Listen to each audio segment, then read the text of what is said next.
emptiness in this context doesn't mean there's not a self. It doesn't mean you're not a person.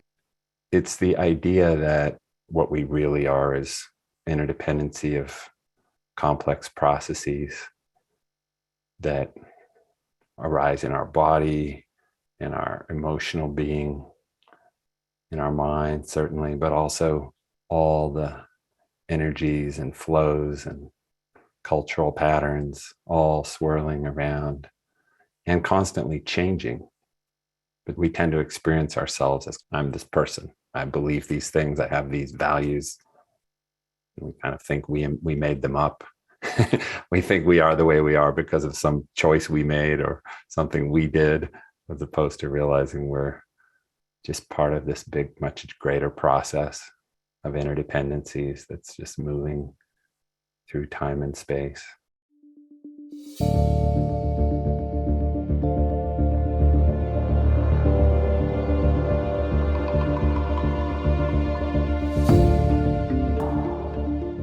Welcome to Meditation Changes Everything with spiritual teacher Craig Hamilton, a podcast exploring the deeper potentials of meditation practice and how it can change every aspect of human life. In this episode, Craig explores the spiritual practice of emptiness and how we can use it to deepen our meditation and our life. The practice of emptying out or becoming empty of self has roots in both Christianity and Buddhism. But for many of us contemporary seekers, the idea of emptiness can sound unappealing, cold, and devoid of meaning. As Craig explains here, the authentic practice of emptiness is anything but nihilistic. Properly engaged, it can clear the way for the discovery of an overflowing fullness, depth, and sacredness. Today's episode includes a guided meditation, so we encourage you to find a time to listen when you won't be interrupted. We hope you enjoy the show. Here's Craig. The invitation in the practice of emptiness is to have a neutral relationship to all thought and all feeling and all sensation, all phenomena. Or you could say it's to have no relationship to phenomena. But it would be equivalent to say to have an equal, even relationship to all phenomena.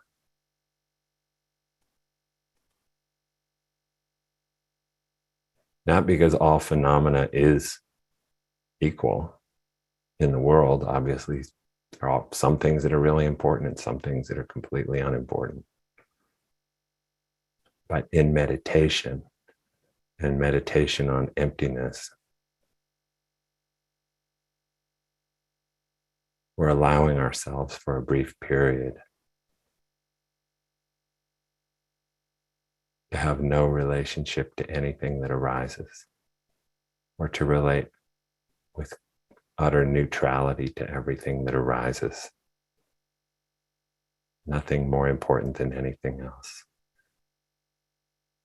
Which means we're not getting engrossed in the content of our experience.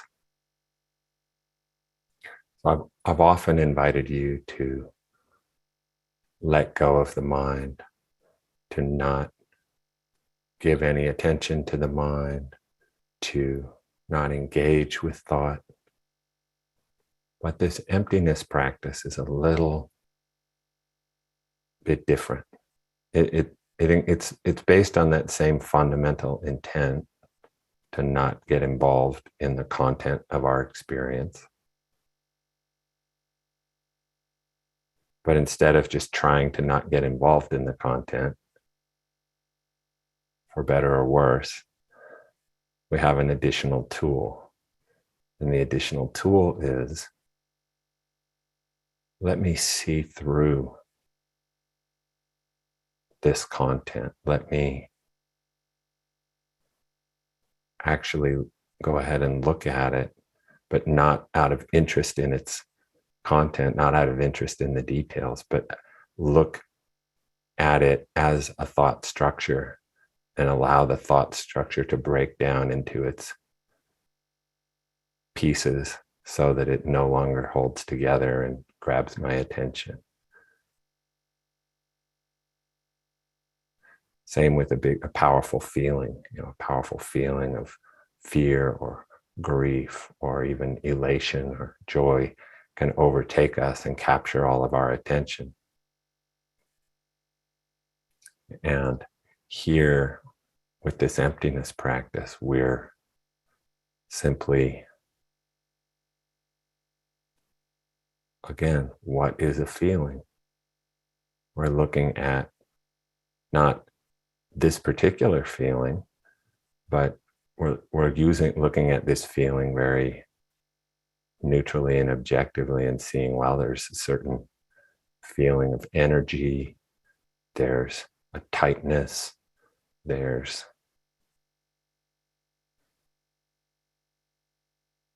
acceleration, speediness, maybe.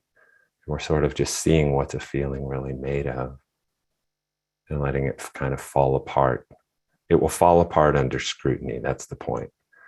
All phenomena, from the vantage point of the enlightened mind, which is what we're practicing, abiding in awakened consciousness, from the vantage point of awakened consciousness, all phenomena will fall apart under scrutiny. And again, I don't mean that in a relative sense, one thing isn't more significant or meaningful than another, but I mean all phenomena will be revealed to be just this interdependent flow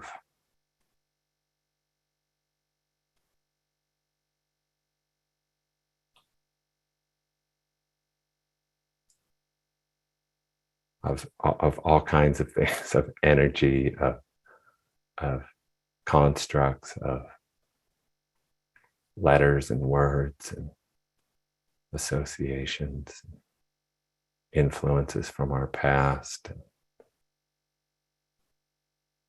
It's just this pattern of it's essence itself manifesting in myriad ways in constant flux.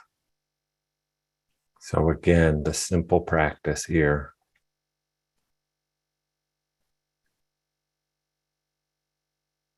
is resting as open, spacious, free awareness, easefully, naturally.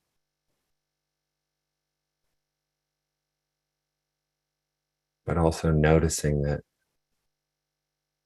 certain phenomena, certain thoughts, feelings, sensations that arise have a gravity to them that pulls on our attention. And we're using this emptiness tool to deconstruct or dissolve anything that seems to have a lot of gravity. We're using it to kind of deconstruct or dissolve it into its smaller elements so that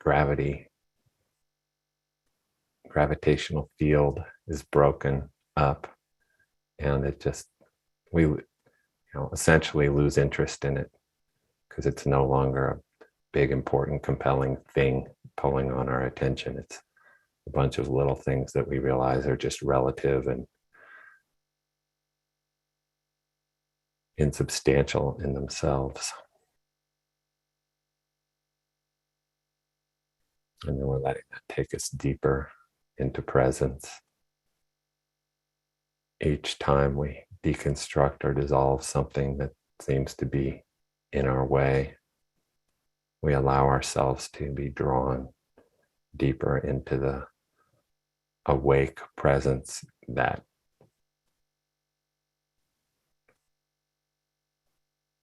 we're rooted in, and that it did the dissolving.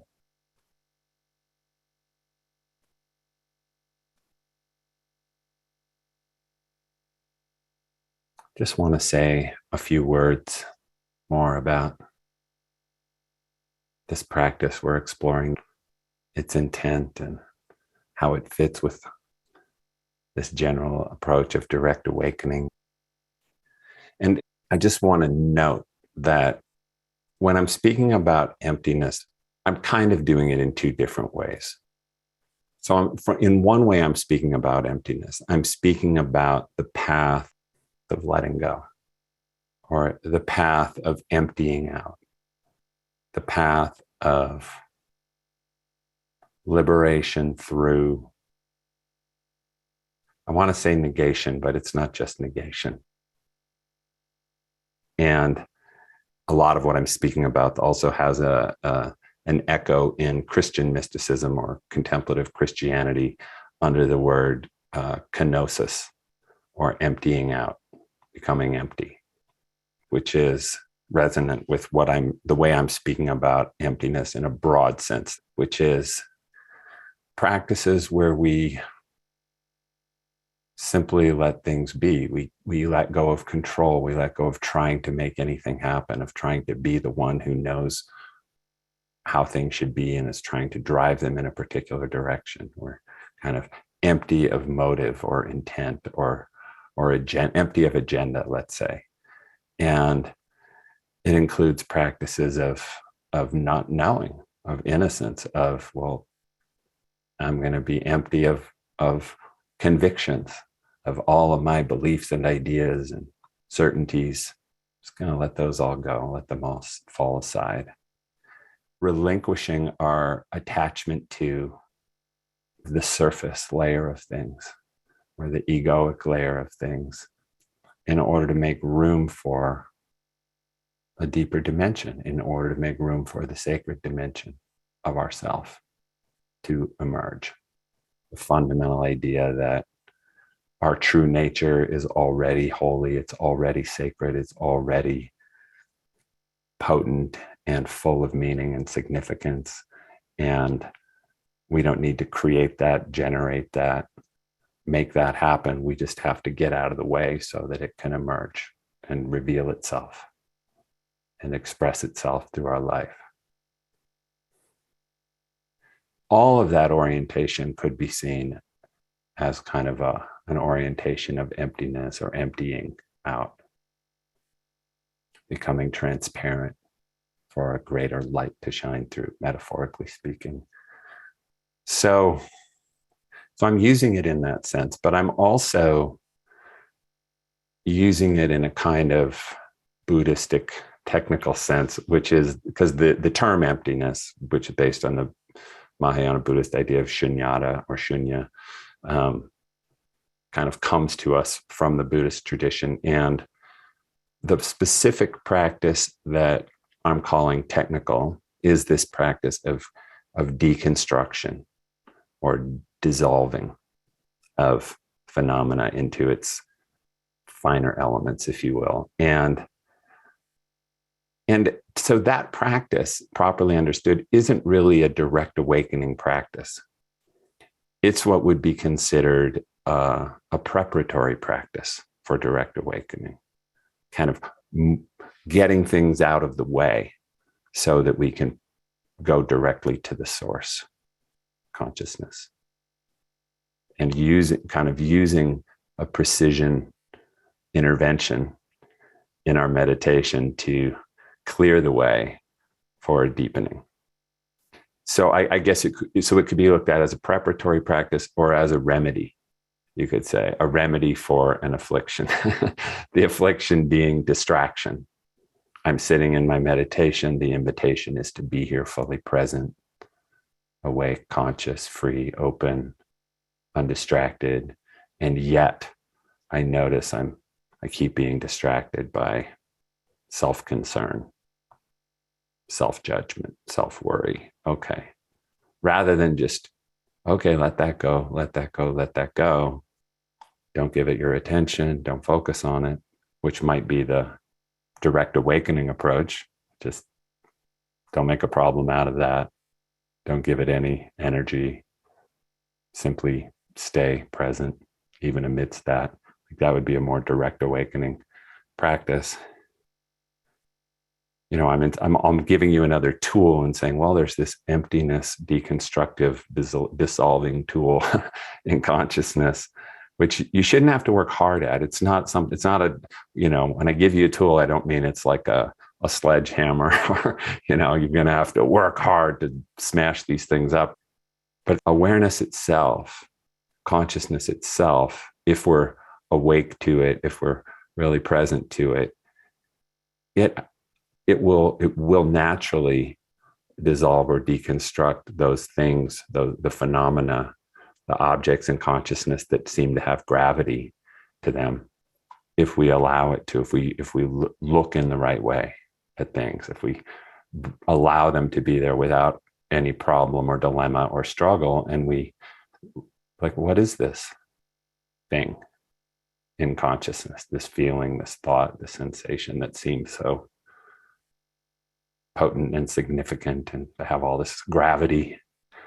What is it really made of? And we look into its elements, and it kind of falls apart into all the bits and pieces that make it up. And it's not really a substantial thing. We see how it's not a substantial thing. It's just all these, words, associations, feelings, concerns, ideas. It kind of falls apart, which then enables us to sink more deeply into the deeper practice we're doing. So in a traditional sense, sometimes an emptiness practice like this is done as preparation for deeper meditation, in the sense that you actively deconstruct the self into its little bits and realize there's no self in this sense that we imagine, that we're just, even ourself, which we experience as so meaningful and significant and potent. You can't find it in one place. It's a whole bunch of processes at, aggregated, flowing together. And the idea is that in dissolving the self into the bits and pieces that it is, into the processes that underlie it, the self becomes much less of a distraction in our practice. Because the self is arguably the biggest distraction in meditation and in spiritual life in general. The belief, the self-concept, the self-structure, the self-concern, the self-image. That's what I mean by the self, the story of self. So it can be used in that way to actively break that up, so it's got less gravity in our practice. And then it can be used as, like I said, a remedy in practice for anything that's having a lot of weight to it and drawing us in, distracting us.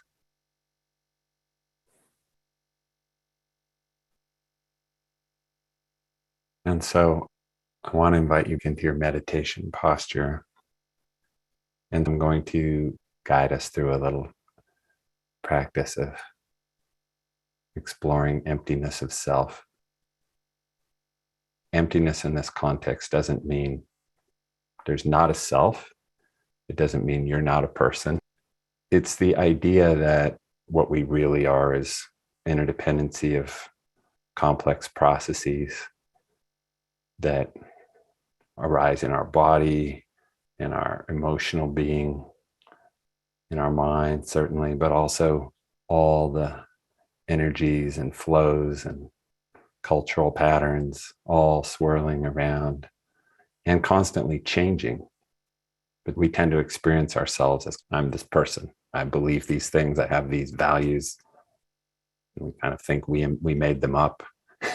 We think we are the way we are because of some choice we made or something we did, as opposed to realizing we're just part of this big, much greater process of interdependencies that's just moving through time and space. So the emptiness of self-practice is really to help us dissolve some of that solidity, some of that calcification around our fixation on the self, our self-concept, our self-image, our self-sense, loosen it all up, get it more aligned with reality.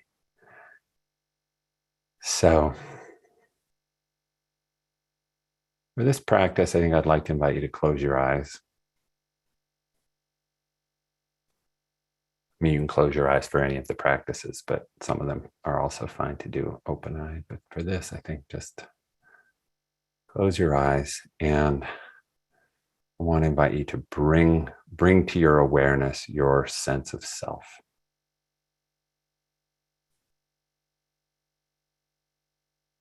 For once, I'm asking you to focus on yourself.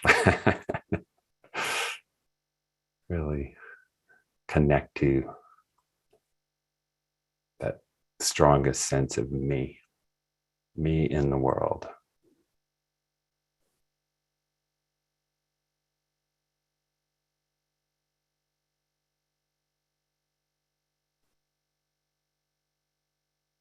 And now I want to invite you to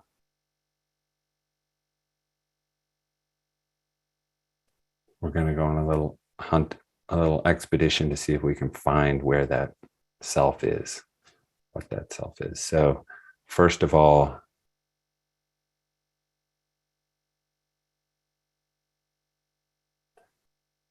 let's look at our emotional sense of self, our felt sense of self.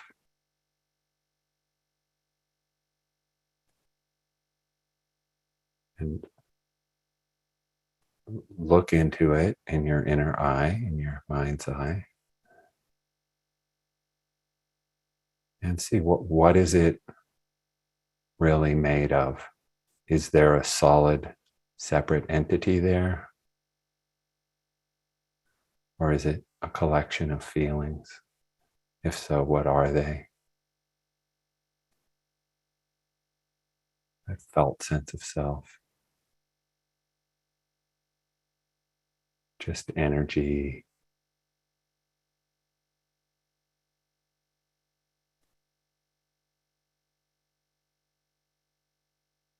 Variety of different feelings clustered together.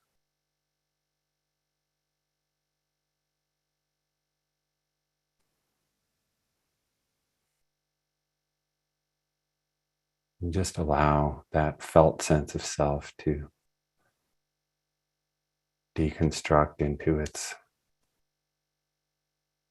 component parts.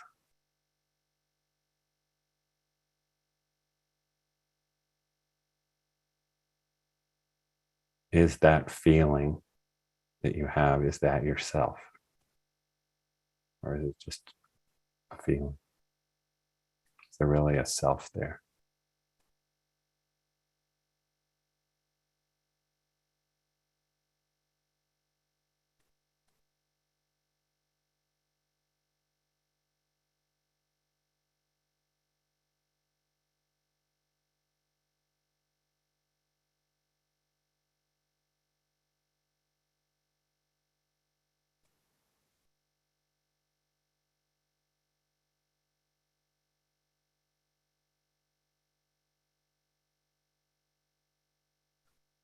Allow it to dissolve into awareness and simply bring your attention back to awareness, to the consciousness that's aware of that self, that feeling of self.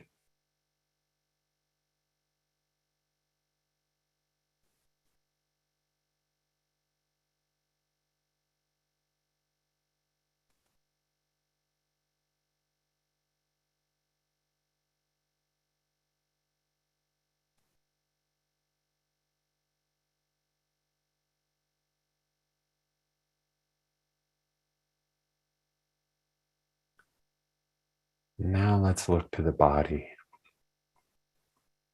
Invoke that sense of self again, sense of me. And notice the ways in which it tends to be anchored in the body.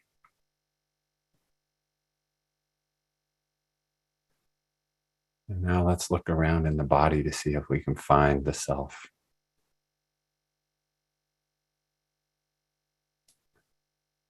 Is it in your chest, your torso somewhere? See if you can find a sense of self that's in your torso. And if you do, just look into it. Is that a self with all the things I think of as a self? Whatever that sense is in your body, in your torso, your chest? Or is it just sensations in the torso?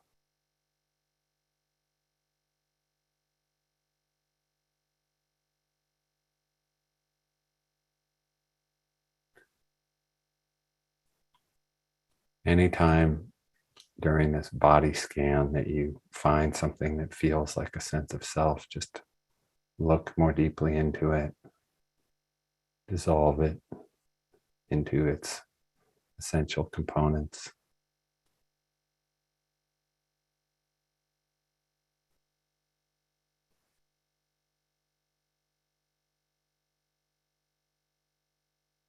Scan our legs. Is there a self somewhere in our legs or our feet?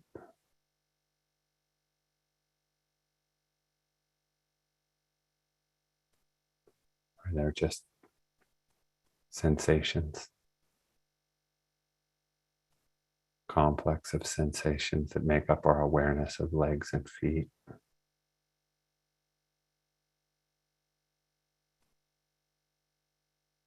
And let's scan our arms and hands and shoulders.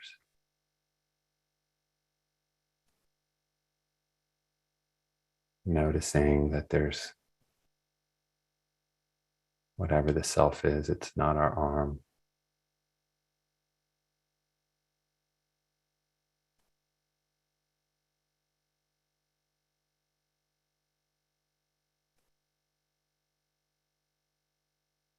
How about our head?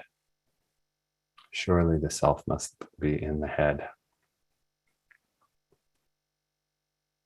So invoke your sense of self.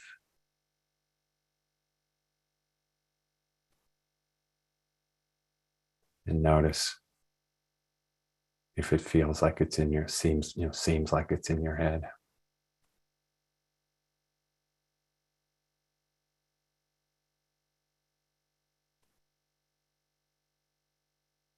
Okay, now whatever that sense of self in the head is, look deeper into it. What is it really comprised of?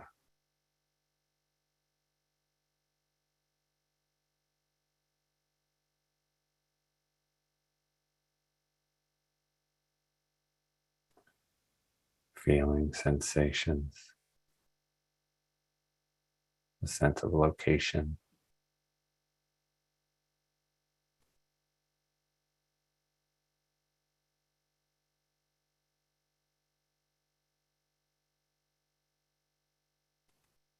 Just allow the light of awareness to break up that sense of the self in the head into all the little movements and processes that make it up.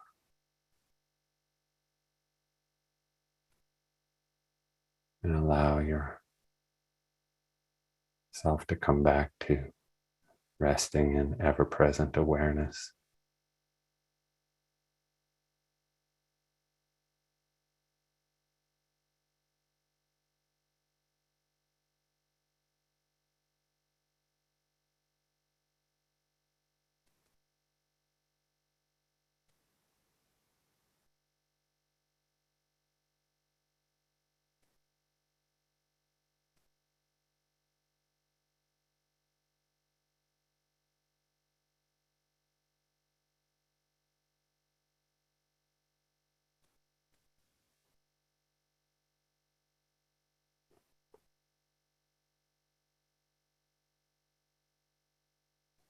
Now invoke your sense of self one more time.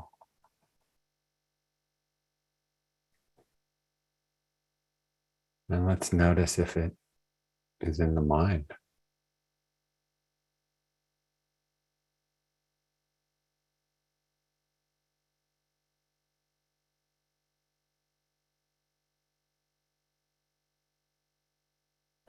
Is the self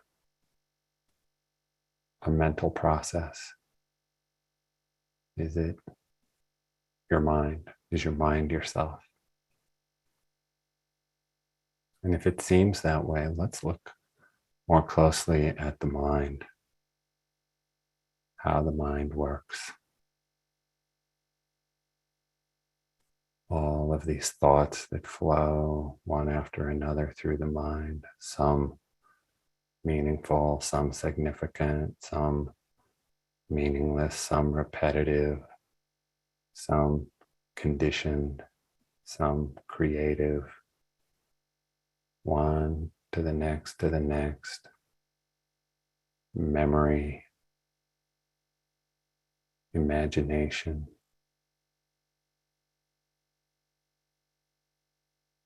All that goes on in the mind, but is there a self there? Just look for yourself and let the mind dissolve into its myriad component parts and processes.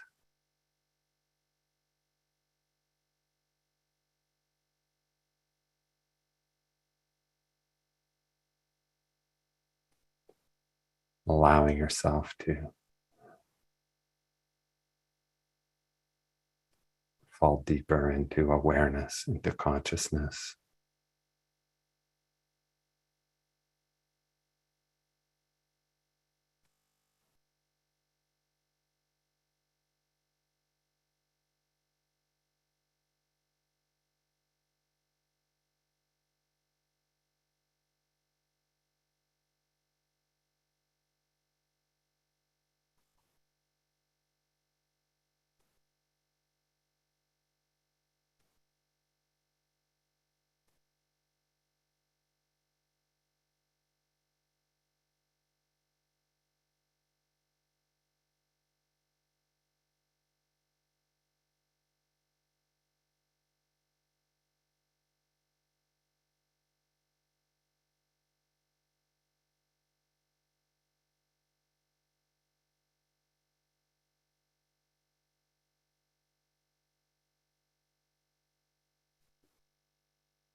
And now just allow yourself to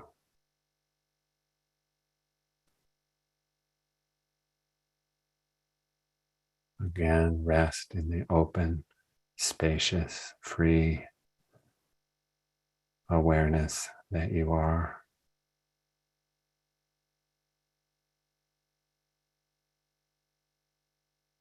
With no idea who you are, or what you are, or where you are.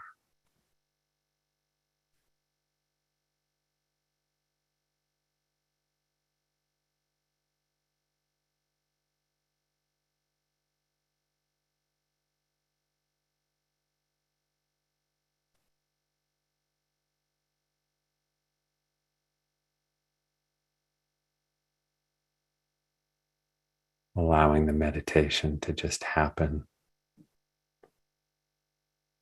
naturally on its own without anybody doing anything.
And again, anything that arises persistently as a distraction from the practice, Simply turn the light of awareness, of attention toward that, penetrating it, seeing through it, allowing it to break up into its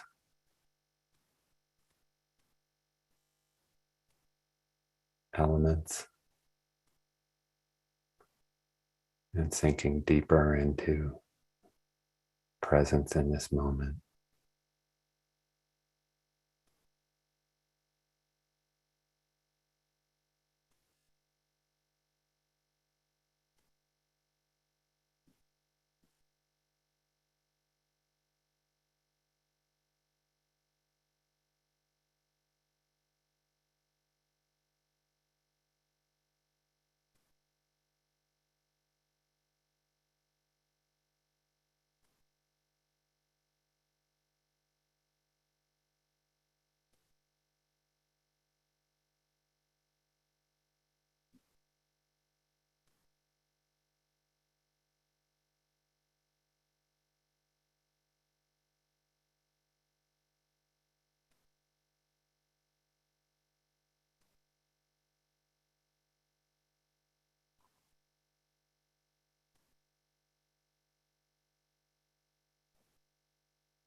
And simply remain open to any invitations into depth, any stirrings of a deeper being.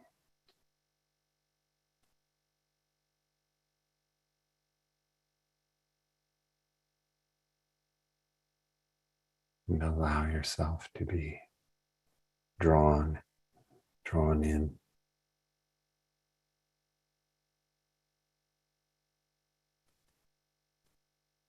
Not trying to make anything happen, but being vulnerable to being moved by a mystery.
And now I want to invite you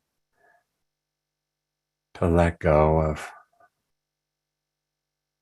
any further technical intervention in your practice.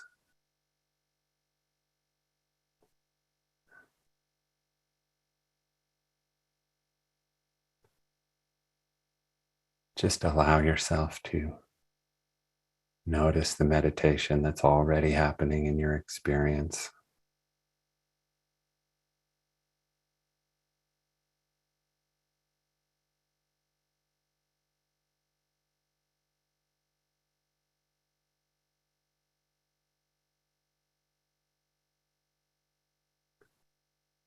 And just allow yourself to continue being present, awake, available for this moment as it arises and folds into the next moment.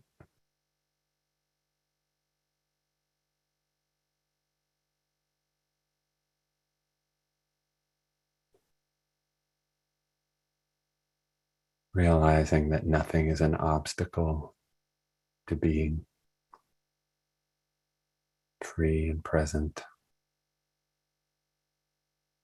Nothing is an obstacle to letting go completely.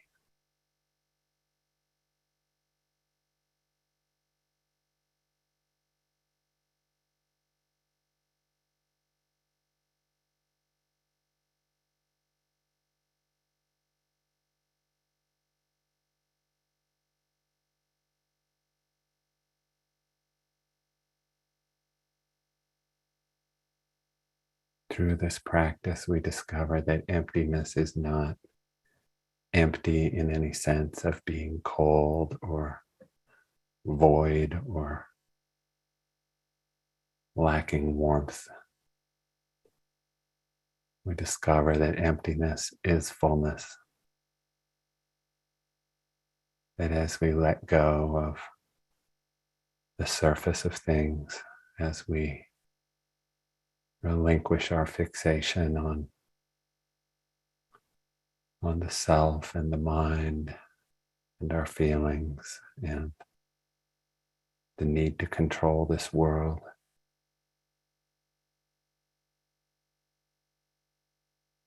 we discover an innate significance, meaning, depth, fullness that's non-separate from the emptiness.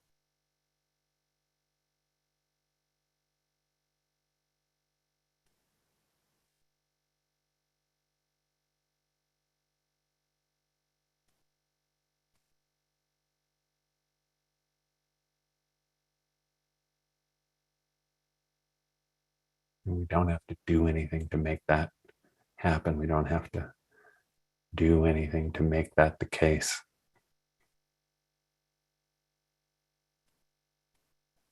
Just allow your consciousness, your mind, your whole being to function naturally,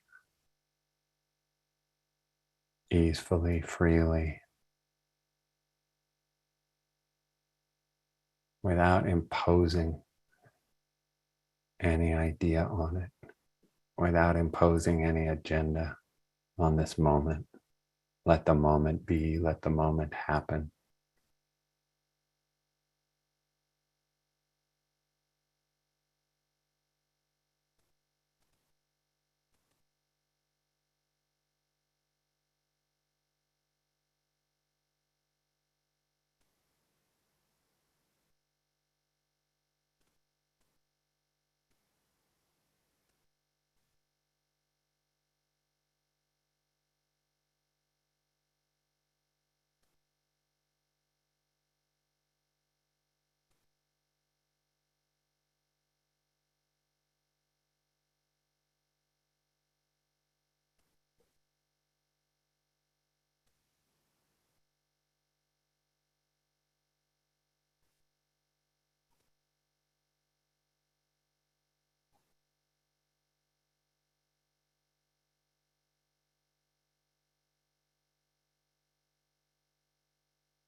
Allow yourself now to gently begin to ease out of the meditation.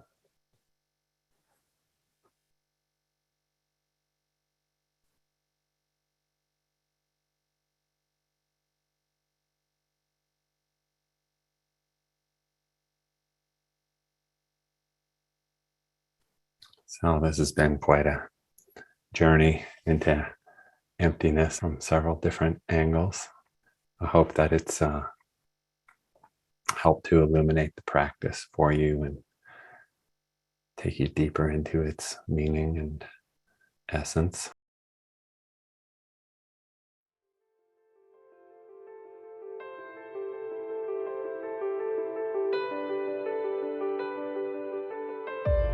If the approach to meditation we've been exploring today inspires you, you are invited to tune into a 90-minute online workshop Craig will be hosting called Meditation 2.0, The Miracle of Direct Awakening. In the workshop, he'll share a powerful new approach to meditation practice and guide you in a series of brief meditation experiments so you can experience it for yourself. You can listen to that at freemeditationworkshop.com. That's freemeditationworkshop.com.